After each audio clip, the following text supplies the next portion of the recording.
Ya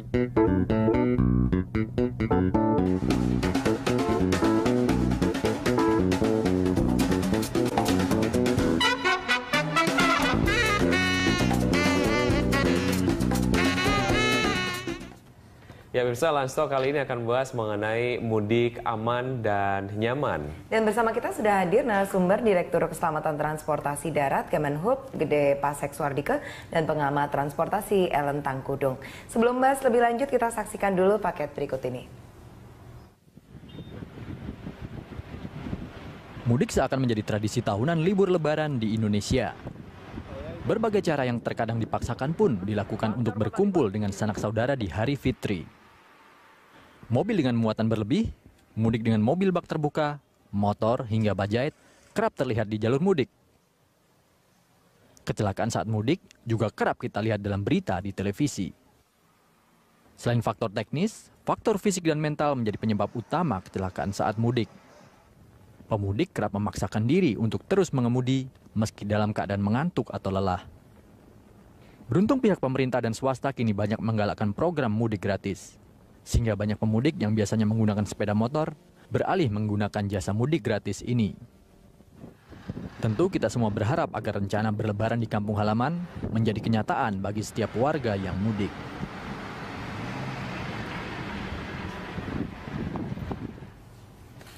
Ya, pemirsa, di Lansto kali ini kita kemudian akan langsung membahas bersama Pak Gede Pasek Suardike dan juga Ibu Ellen Tangkudung. Saya ke Pak Gede terlebih dahulu. Apa update terbaru Pak Gede terkait dengan persiapan di mudik lebaran ini? Sudah H-min berapa nih ya semakin dekat kita ke hari lebaran?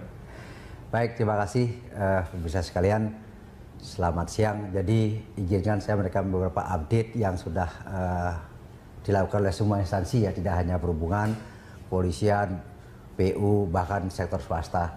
Ya, salah satunya adalah yang sedang rame-ramenya sekarang ini adalah penyelenggaraan mudik bersama maupun mudik gratis. Nah itu, ini salah satu yang harus kami sampaikan kepada teman-teman, kepada seluruh pemirsa bahwa semakin meningkatnya peran serta masyarakat dalam sektor swasta, tidak hanya pemerintah, justru lebih banyak swasta sekarang yang bergerak di bidang penyelenggaraan mudik gratis. Yang kedua, tentu saja update mengenai tol, kondisi kesiapan tol Cipali.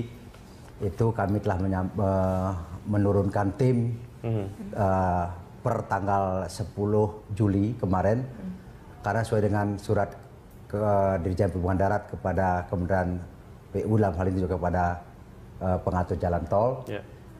Hasil layak fungsi jalan yang kita lakukan bulan Juni dengan surat tanggal 10 itu wajib dipenuhi paling lambat sebulan.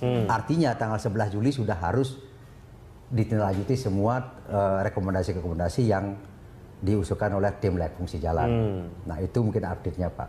Nah hasil daripada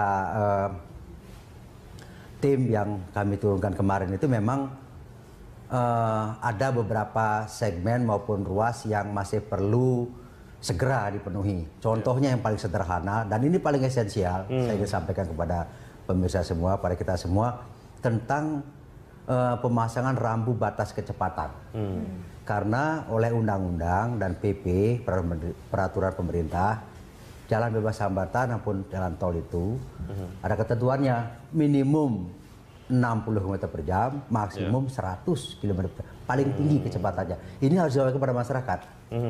Harus dipasang rambu mengenai itu. Nah ini yang lainnya sudah banyak dilakukan, yang lainnya itu sudah khusus untuk di jalan bebas hambatan ya? Atau jalan tol ya.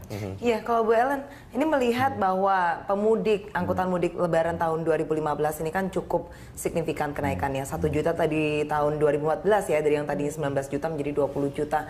Apa sih kira-kira yang Anda cermati, polemik yang menjadi permasalahan utama nih di mudik lebaran 2015 ini?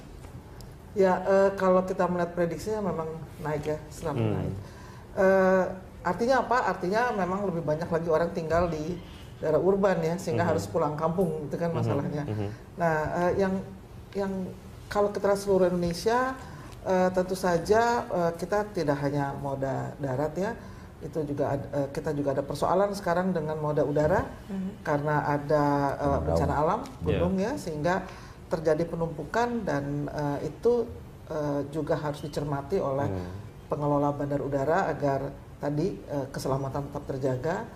Jadi penumpang juga seharusnya memang ada pengertian bahwa ini bukan karena kesengajaan atau karena kelalaian, tapi memang karena bencana alam.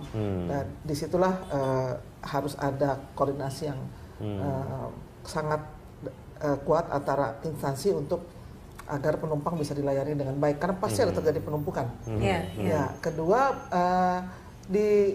dengan demikian kemungkinan akan ada banyak juga orang membuat alternatif perjalanan lewat darat, terutama untuk Pulau Jawa. Tentu saja orang yang mau ke luar daerah dengan berganti pulau nggak mungkin ya, tapi lewat darat kemungkinan menjadi lebih banyak. Itu mesti diantisipasi juga oleh pemerintah, karena dengan adanya penutupan itu, ya kita tahu ini Lebaran dan juga liburan, berarti ada perjalanan-perjalanan harus diantisipasi oleh pemerintah dengan penyediaan angkutan misalnya.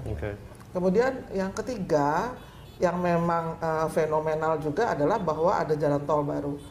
Jalan tol baru yang cukup panjang, 116 km, dan juga beritanya itu banyak juga terjadi kecelakaan setelah pembukaan. Dan ini adalah alternatif jalan yang pasti dipilih orang karena pertama itu baru. Orang pasti ingin tahu itu jalan itu seperti apa sih jalan tolnya gitu ya. Mencoba benar nggak sih bisa lebih cepat gitu. Yang itu juga selain baru juga tarif ternyata juga diturunkan kan, ada diskon, tadinya 96.000 sekarang 70.000. Jadi kan lebih tertarik untuk lebih mencoba tertarik tol lagi baru. ya, apa-apa yang diskon juga tertarik kan. Betul. Nah, jadi dari sisi itu bukan hanya itu yang diskon, seluruh jalan tol dari Cikampek sampai ke, kalau ini kan sampai ke Palimanan, Pejagan. Nah, itu juga ada fenomena baru. Petugas harus juga sangat jeli melihat itu fenomena baru, karena tadinya orang semua bertumpuk di pantai utara, sekarang akan beralih, dan kenyataannya memang banyak juga yang beralih. Bukan banyak juga, banyak sekali gitu ya yang lewat situ, sehingga di Pantura tinggal sedikit, mungkin memang sepeda motor yang tidak boleh lewat jalan tol pasti akan tetap lewat situ. Dengan lebih lengangnya Pantura, faktor keselamatan dari pengendara sepeda motor juga harus sangat diperhatikan, karena mereka akan lebih cepat. Betul, jalannya. Kecenderungannya untuk lebih tancap gas kalau jalannya agak sedikit lengang gitu ya. Pak Gede, bicara soal tadi ada kemungkinannya karena kemarin bandar ditutup akibat meletusnya Gunung Raung. Beban kemudian akan bertambah ke jalur darat. Melalui mekanisme apa sebetulnya Kementerian Perhubungan untuk mengakomodir ini? Ya, terima kasih. Jadi betul sekali. Kementerian Perhubungan sedang menyiapkan contingency plan. Jadi kebetulan saya hadir di bawah pimpinan kemarin sore, itu ada pertemuan, dan intinya adalah makanya Pak Dirjen per hari ini itu beliau di Bali sekarang. Sangat tergantung arah angin. Diperkirakan memang, mudah-mudahan nggak terjadi ya. Diperkirakan agak lama ini Gunung Raung ini aktivitasnya. Oleh karena itu Kementerian Perhubungan menyiapkan contingency plan. Antara lain salah satunya adalah jika arah angin itu bergerak ke arah timur, Bali itu ketutup. Kalau ke selatan masih bisa dibuka. Tapi kalau Belimbing Sari di Banyuwangi dan di Jember itu sudah pasti totally close ya, tutup. Nah, yang khusus di Bali ini seperti kemarin itu ada 2.200 penumpang yang ke arah barat, 700 penumpang ke arah timur. Nah, ini strateginya adalah bagaimana mengalirkan, kalau kutip, mengevakuasi penumpang ini ke arah Jawa dengan bus. Tadi Bu Ellen menyampaikan betul sekali. Kami menghimbau para pemudik, para pengguna pesawat udara ini mohon bisa memaklumi karena memang di situasi bencana alam ya. Jadi kalau dievakuasi itu tolong bersedia juga gitu. Dan kita kerahkan bus-bus jika terjadi hal seperti itu. Nah, di Gilimanuk sudah kita siapkan kapal.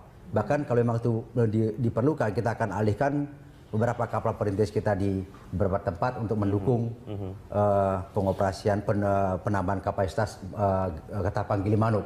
Selanjutnya setelah nyebrang itu kita tahu nih harus mudik ya, dari Surabaya ke Banyuwangi itu yang banyak.